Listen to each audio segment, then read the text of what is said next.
everybody, welcome to the Empressive channel. There are a few things I want to talk about in this video, but before I do, I first want to give a shout out to the rapper Amaretta the Great. I'm sure some of y'all have heard about Amaretta already. Amaretta has been putting in a lot of work for the past few years, and in my opinion, she really is one of the hardest, if not the hardest, female rapper to come out of Atlanta, because the talent is there. She's a great rapper, she has bars, she knows how to sing, and she makes good music too. She doesn't talk about the typical things that you see a lot of these mainstream rappers talking about. I think someone like Amaretta is very necessary in hip hop right now, especially for female rappers. And one thing about Amaretta is she's consistent. She has consistently been working on her craft. She does freestyles, she writes, and most importantly, she puts out good music.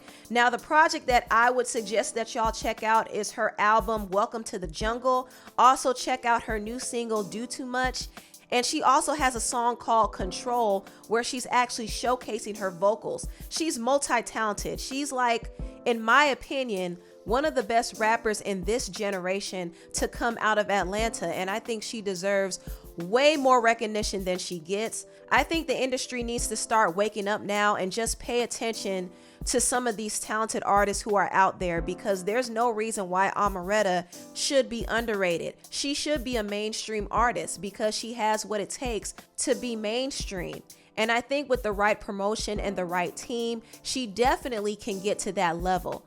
Now, on to the next topic. I want to talk about Saweetie, because Saweetie got dragged this weekend over her performance at the Triller Fight Club. Now, for those who don't know, there was a fight that took place between Jake Paul and Ben Askren, and it was a big event. A lot of artists were asked to perform. Hip-hop legends like Snoop Dogg, Ice Cube, Too Short, and E40 came out, and also Doja Cat and Saweetie came out to perform. And I'm going to talk about both of their performances. First, starting with Saweetie. Now, I was disappointed with Saweetie's performance, and I can't say that I'm surprised at this point, but I think that Saweetie has been in the spotlight for too long to be delivering mediocre performances. Now, I like Saweetie. Don't get me wrong. I like Saweetie. She seems like she has a cool personality. She also knows how to brand herself, which I'm always very impressed by. I think she does a lot of things right on the business end and the marketing end, and a lot of artists can learn from her. But one thing I really think Saweetie needs to work on is her craft. I feel like she doesn't work on her craft enough. I think she's more interested in being a star and making money instead of putting out quality work and quality performances. Her performance at the Triller Fight Club was pretty tragic, and it pains me to say this because I do like Saweetie and I actually believe that she could do better. But I don't think she wants to do better. I think from watching her performance, it was very obvious to me that she showed up to get a bag. She wasn't there to really put on a great show. Now, it seemed like there were some technical issues going on with the sound, but her performance overall was very lackluster. She was very stiff, she had no stage presence, and she was lip syncing. But this is a trend that I'm starting to notice amongst female rappers. A lot of them are expected to do a lot on stage. I notice a lot of them are starting to incorporate high energy choreography in their performances, and they focus so much on the dancing that they get lost and they lose focus on more important things like their stage presence. And because they're dancing, they feel like they have to lip sync. So they're not even working on their breath control anymore. And let me just say this, dancing alone does not make a performance entertaining. What makes a performance entertaining is how engaging the artist is and how great their stage presence is. There are rappers out there who don't dance and know how to deliver a show. I mean, look at Snoop Dogg, for instance. He knows how to put on a show. Kanye West is another example. Kanye has a lot of energy on stage. He doesn't do a lot of dancing, but he has excellent breath control and he has excellent energy. Also, Jay-Z has excellent stage presence. I got a chance to see him on the Run tour, and he didn't dance at all, but he had a command. He had the energy. He had people hype. Lil' Kim is another artist who could come on stage and have an excellent command when she's performing at her best. The same thing can be said for Nicki Minaj. Nicki doesn't have to dance. She could just step on that stage and have full command with her presence. And this is something I think some of these rappers today need to understand. They need to understand the art of having great stage presence, because that can make or break a show. And I'll give credit to artists like Megan Thee Stallion and Doja Cat, because I feel like they have been consistent in delivering good performances. Megan has always had great stage presence even without dancing, and since she's been dancing more, she has been improving with her breath control, and the Grammy performance that she did this year is proof of that. Also, Doja Cat has been killing all of her performances. I mean, Doja is one artist who really takes her craft seriously, and you could tell by the results that she puts out there. Her performance at the Triller Fight Club was amazing from beginning to end. Her microphone was on, her breath control was on point, her stage presence was on point, and her choreography was clean. She always makes her live performances an experience. And I think that's very, very important. And I think Saweetie needs to take notes. If she wants to be taken seriously as a rapper and an entertainer, she has to work on her craft. Aside from that, I think Saweetie does everything else right. She's about her business, she knows how to market herself, and she knows how to make a hit. But she has to start taking her craft a little more seriously. People are not going to pay to see her in concert if she continues to deliver lackluster performances like this. These are just honest critiques. This is not me hating on Saweetie in any way, shape, or form, because like I said, I like Saweetie and I think she has potential to be better, but she has to want to be better. Now, last but not least, I want to briefly talk about this whole narrative going on between Megan Thee Stallion and Erica Banks.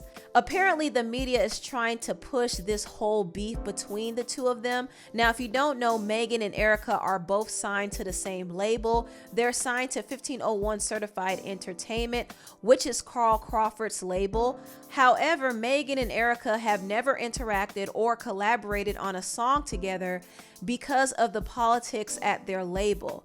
If you remember, Megan had legal issues with Carl, and she claimed that he was trying to stop her from releasing music. Carl, however, claimed that Megan blindsided him by signing with Roc Nation behind his back. So the issue between them was very, very messy, and after they fell out, Carl signed another artist named Erica Banks. And when Erica Banks first went viral, I noticed some similarities between her and Megan, and I kind of felt like Carl was trying to get her to compete with Megan. So it almost seemed like he was trying to create another Megan Thee Stallion. However, Erica has a different style from Megan. Her rapping style is different and her music style is different as well. And luckily for Erica, she was able to get a hit on her own called Bust It, which did go viral on TikTok earlier this year. But even with Erica's newfound success, she's still being compared to Megan Thee Stallion. And the comparisons became even more intense when they both did a remix to DJ Cho's song Thick. And I think there was a little bit of drama behind this song because Erica was planning to release a remix first. However, Megan decided to release the remix to it, and Megan's version became more popular. So I think that kind of created more tension between the two of them. But the main reason why they haven't really connected is because of politics. Because of Megan's issues with Carl, she doesn't work closely with him or acknowledge his other artists like Erica. So more than likely, you'll never see them link up or collaborate. And something like this, of course, can make people believe that maybe they don't care for each other. However, Megan and Erica have never expressed that. Still, this is the narrative that's kind of being spun in the media, unfortunately. Now, recently, Erica did do an interview with Hot New Hip Hop, and she was asked this question about Megan. Last year, there was some drama with Megan Thee Stallion. I wanted to ask you if you reached out or if she has reached out to you at all in the last year to squash things. Erica said no. The interviewer asked, "Are you open to that?" And Erica said no. So that was a very simple and blunt answer. but she did get some backlash from her response. When the blogs reposted this story, Erica did clarify that there were no issues between her and Megan. She commented under the Neighborhood Talks post and said, "I knew this was bait during the interview, hence me saying no to both questions.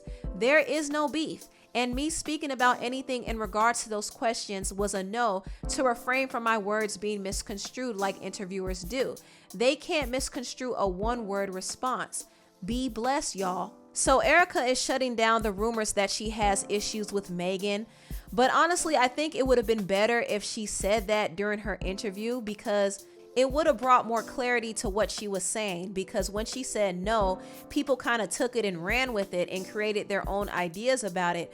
But in reality, she has no issues with Megan, at least from what we know. So I think the interviewers at this point need to stop asking Erica about Megan, because there's nothing there, clearly. They don't have a relationship, but they don't have a beef either. Anyway, tell me what y'all think about this video down below. Please like, comment, and subscribe, and share this video if you care. Thank you so much for watching, and I'll see you next time. Bye.